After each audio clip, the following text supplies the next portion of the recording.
তোমার ভোটটা কিন্তু বাবা আমি চাই।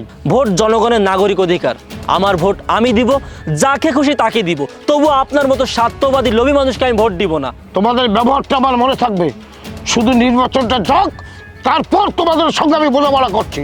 এখন আমরা সংগ্রাম করতে শিখেছি, আপনি যান, অনেক কাজ পড়ে আছে। এই ছোট কাজ কর। বাবাজি, ও বাবাজি। চাচা আমাকে বলছেন নাকি? হ্যাঁ বাবা, তোমাদেরকেই বলছি, এদিকে একটু আসবে, জরুরি কথা আছে। চাচা আমাদের হাতে অনেক কাজ, আপনার যদি জরুরি কোনো কথা থাকে তাহলে এখানে আসুন। হ্যাঁ বাবাজি, আসছি। চলো। চেয়ারম্যান সাহেব, আপনি কি পাগল হয়ে গেছেন নাকি? দেখছেন না ওদের কাছে যেতে গেলে এই কাদা মারিয়ে যেতে হবে, আর তাছাড়া ওর কত বড় সাহস আপনাকে হুকুম করে। শোনো, দুদিন পরে ভোট, ওরা এখন ডাকছে, ওদের কাছে না গেলে কি ওদের মনের ভিতর ঢুকতে পারবো? আর তাছাড়াও নির্বাচিত হওয়ার পরে কি করবো কি করবো না সেটা আমার ব্যাপার। কোনো কথা না বলে এসো আমার সঙ্গে, নামো।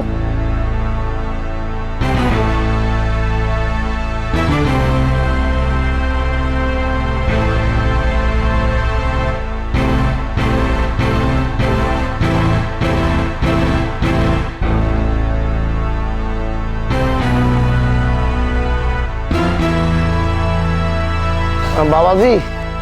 জি চাচা বলুন।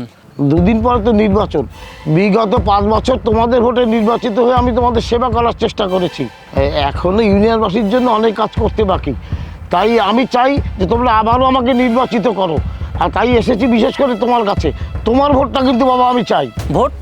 কিসের ভোট চাইতে এসেছেন আপনি? হ্যাঁ, যে ভোট দিয়ে আপনাকে নির্বাচিত করার পর বিনিময়ে আপনার থেকে পেয়েছিলাম ঘাড় ধাক্কা, সেই ভোট? চেয়ারম্যান চাচা, চেয়ারম্যান চাচা, চাচা। এই দাঁড়ান, আপনি কোথায় যাচ্ছেন? ভাই আমার খুব বিপদ, সর্দার বাড়ির রাজু সর্দার আমার ধান কেটে নিয়ে যাচ্ছে, আমি চাচার কাছে যাব। চেয়ারম্যান চাচা, চাচা, চাচা আছেন? এই সাত সকালে কে চেঁচামেচি করছে রে? চাচা আমি আলামিন, ওই যে সর্দার বাড়ির রাজু সর্দার আমার জমির ধান কেটে নিয়ে যাচ্ছে, আপনি দয়া করে কিছু লোকজন পাঠান, না হলে আমার কষ্ট অর্জিত ধান ওই রাজু সর্দার নিয়ে যাবে। চাচা আমি অনেকবার বাধা দেওয়ার চেষ্টা করেছি, কোনো লাভ হয়নি, বরং আমাকে হুমকি দিয়েছে, বলেছে তোরা যদি ধানের কাছে আসিস তাহলে পিটিয়ে আমাদের হাত পা ভেঙে দিবে। এই বালের কথা বলার জন্য সাত সকালে আমার ঘুম ভাঙালি? এই আমি চেয়ারম্যান হয়ে কি বিপদে পড়েছি যে সব ব্যাপার আমাকে দেখতে হবে? তোর সমস্যা আছে, ইউনিয়ন পরিষদে গিয়ে দরখাস্ত দে, যা, তারপরে গিয়ে আমি দেখে নেবো। এখন আমার ঘুম পাচ্ছে, যা এখান থেকে যা। দাঁড়ান চাচা, আপনি এসব কি বলছেন? আমরা আপনাকে ভোট দিয়ে নির্বাচিত করেছি, এখন আমাদের বিপদের সময় আপনি পাশে থাকবেন না? তোরা আমাকে ভোট দিয়ে চেয়ারম্যান বানিয়েছিস বলে কি আমার মাথা কিনে নিয়েছিস? যা, আমার খুব ঘুম পাচ্ছে, এখান থেকে যা। না চেয়ারম্যান সাহেব, আপনি আগে যাবেন না, আগে আমার এই সমাধান করবেন, তারপর এখান থেকে যাবেন। এই মাহাদি, সকাল 10টার আগে আমার বাড়ির ভিতর যেন কেউ ঢুকতে না পারে। যা, ওকে গলা ধাক্কা দিয়ে এখান থেকে বের করে দে। দাঁড়ান চাচা, আপনি যাবেন না। ওদিকে আমার কষ্ট অর্জিত ধান রাজু সর্দার কেটে নিয়ে যাচ্ছে, আপনাকে ভোট দিয়ে নির্বাচিত করেছি, তার বিনিময়ে পেতে হচ্ছে ঘাড় ধাক্কা। আমাদের মতো গরিবের কোনো মূল্য নেই। আপনি কোন ভোট চাইতে এসেছেন?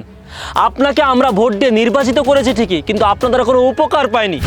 আরে আমরা বিপদে পড়ে আপনার বাড়িতে গিয়েছিলাম, ঘন্টার পর ঘন্টা দাঁড়িয়ে থেকে অপমানিত হয়ে আপনার বাড়ি থেকে চলে এসেছিলাম, আপনি সেই ভোট চাইতে এসেছেন? আমরা গরিব মানুষ, আমাদের বাবা মা কেউ নেই, এই মাঠে ঘাটে কাজ করে আমরা জীবিকা নির্বাহ করি, আর সেই মানুষগুলো আপনাকে ভোট দিয়ে নির্বাচিত করেছিল, বিনিময়ে কি পেয়েছি আমরা? বিনিময়ে পেয়েছি অপমান, অপদস্থ, লাঞ্ছনা। আপনার কি মনে আছে সর্দার বাড়ির রাজু সর্দার যখন আমাদের কষ্ট অর্জিত ধান এই জমি থেকে জোর করে নিয়ে যাচ্ছিল, তখন আমি আপনার বাড়িতে ছুটে গিয়েছিলাম, আপনি তো আমাদের কোনো উপকারই করেননি, বরং আপনার বাড়ির দারোয়ান দিয়ে আমার ঘাড় ধাক্কা দিয়ে বের করে দিয়েছিলেন। তখন কোথায় ছিল আপনার এই ভোট চাওয়া? কোথায় ছিল আপনার মানব সেবা? ভোট যদি দিতে হয় আমরা এমন একজন মানুষকে ভোট দিব যে হবে গরিব, সৎ, সাহসী এবং নির্ভেজাল। তবু আপনার মতো স্বার্থলোভী, দুর্নীতিবাজ মানুষকে ভোট দিয়ে আমরা নির্বাচিত করব না। বাবা আলামিন, হ্যাঁ আমি বুঝতে পেরেছি বিগত 5 বছর কি করেছি না করেছি সেটা দয়া করে মনে রেখো না। তবে আমি কথা দিচ্ছি, আগামীতে নির্বাচিত হলে বিশেষ করে তোমাদের দিকে খেয়াল রাখবো। না, ওই যে একটা কথা আছে না, ন্যাড়া একবার বেলতলা যায়, আমিও ঠিক একবার ভুল করেছি, আমি দ্বিতীয়বার আর কোনো ভুল করতে চাই না। ভোট জনগণের নাগরিক অধিকার, আমার ভোট আমি দিব, যাকে খুশি তাকে দিব, তবু আপনার মতো স্বার্থবাদী লোভী মানুষকে আমি ভোট দিব না। আমার অনেক কাজ পড়ে আছে, আপনারা এখন আসতে পারেন। চেয়ারম্যান সাহেব চলুন তো, শুধু শুধু এখানে সময় নষ্ট করবেন না। ইউনিয়নে কি শুধু এরা দুইজনেই নাকি? আরও তো অনেক লোক আছে, এদের ভোট না হলেও চলবে। ম্যাডাম, ইউনিয়নের মানুষ এখন আর বোকা না। কেউ উপকার করবে আর কেউ উপকার করবে না সেটা এখন মানুষ বুঝতে শিখে গেছে। তবুও আপনাদের জন্য শুভকামনা রইল। আলামিন, তোমাদের ব্যবহারটা আমার মনে থাকবে। শুধু নির্বাচনটা যাক, তারপর তোমাদের সঙ্গে আমি বোঝাপড়া করছি। চাচা, এখন আর ভয় দেখিয়ে লাভ নেই। সমাজের মানুষ সচেতন হয়েছে, আপনার এই ভয়ের ধারধারি না আমরা, বুঝতে পেরেছেন? আরে ওই উপরালাই নির্ধারণ করে দিবে কে জয়ী হবে কে জয়ী হবে না, কার ভাগ্যে কি আছে। তাই ভাগ্য নিয়ে ভয় পাই না, কারণ ওই যে ছোটবেলায় বাবা মা মারা গেছে, এখন আমরা সংগ্রাম করতে শিখেছি। আপনি যান, অনেক কাজ পড়ে আছে। এই ছোট, কাজ কর। এই চলো।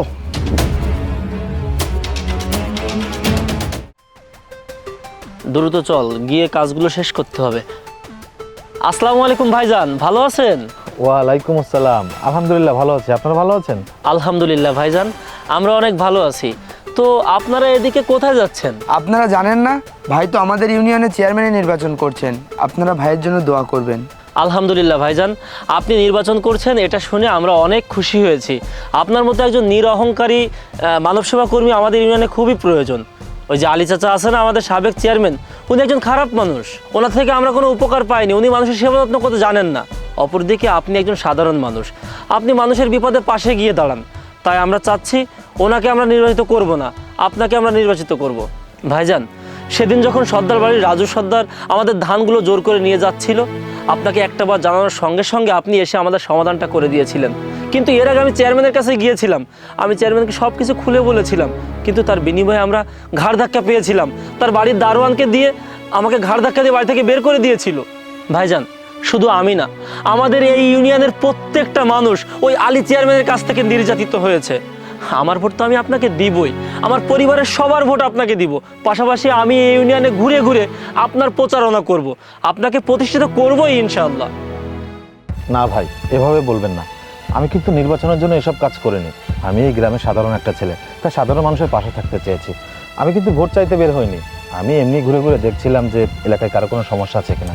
একটা কথা কি জানেন, সম্মান কিন্তু মানুষের কাছ থেকে চেয়ে পাওয়া যায় না। সম্মান পেতে গেলে মানুষকে বুকে আগলে রেখে ভালোবাসা শেখাতে হয়। একটা কথা কি জানেন, সম্মান কখনো মানুষের কাছ থেকে চেয়ে পাওয়া যায় না। সম্মান পেতে গেলে মানুষকে আগলে রেখে ভালোবাসা শিখতে হয়। আমি শুধু আপনাদের কাছ থেকে দোয়া চাই। নির্বাচন করার কোনো ইচ্ছা আমার ছিল না, কিন্তু আপনাদের মতো কিছু সংখ্যক মানুষ আমাকে উৎসাহ দিয়েছে, তাই এত বড় একটা মহান কাজের উদ্দেশ্যে বের হয়েছে। আমি যদি জয়ী হতে পারি তাহলে সরকারের পক্ষ থেকে আপনাদের সেবা করার চেষ্টা করব। আমার এই ইউনিয়নটাকে আমি অনেক বড় একটা পর্যায়ে নিয়ে যাব। প্রতি মাসে আমার বাড়িতে এলাকার গণ্যমান্য ব্যক্তিদেরকে নিয়ে আমি একটা আলোচনা বৈঠক করব। সেখানে জানতে চাইবো যে কার কি সুবিধা অসুবিধা আছে। এই সমাজে যারা পিছিয়ে আছে তাদেরকে এগিয়ে নিয়ে যাওয়ার জন্য আমি একটা যুব সংঘ তৈরি করব। এই সমাজে যারা কর্মহীন তাদেরকে ব্যবসা ধরিয়ে দেওয়ার ব্যবস্থা করব। যারা মানুষের দ্বারে দ্বারে ভিক্ষা করে খায় তাদেরকে ছোটখাটো ব্যবসা ধরিয়ে দেব। গ্রামের মধ্যে যারা অলস যুবক আছে তাদেরকে নিয়ে বাধ্যতামূলক প্রজেক্ট তৈরি করব। যারা লেখাপড়ার পাশাপাশি পার্ট টাইম জব করে নিজের অর্থের যোগান দেবে। মনের মধ্যে অনেক বড় একটা পরিকল্পনা নিয়ে আছি। যদি সফল হতে পারি তাহলে এই দেশের মানুষকে বলবো যে প্রত্যেকে যেন আমার মতো ইউনিয়ন নিয়ে কাজ করে। আপনার আমার মতো যুবকেরা যদি এক হয়ে কাজ করে তাহলে খুব দ্রুত এই দেশের উন্নতি করা সম্ভব। আপনারা শুধু আমার জন্য দোয়া করবেন। ভাইজান, আপনার এই কথাগুলো শুনে আমার অনেক ভালো লাগছে। আপনার জন্য আমরা মন খুলে দোয়া করছি, আল্লাহ যেন আপনার মনের আশা পূরণ করেন। তাছাড়া আমরা গ্রামের প্রত্যেকে মিলে আপনার জন্য কাজ করব। জয় আমাদের হবেই ইনশাআল্লাহ। ঠিক আছে ভাই, বিকালে নির্বাচনী প্রচারণায় বের হবো। যদি সময় পাও তাহলে আমাদের সাথে এসো। জি ভাই, অবশ্যই আসবো। চল, আসসালামু আলাইকুম। ওয়ালাইকুম আসসালাম। চল।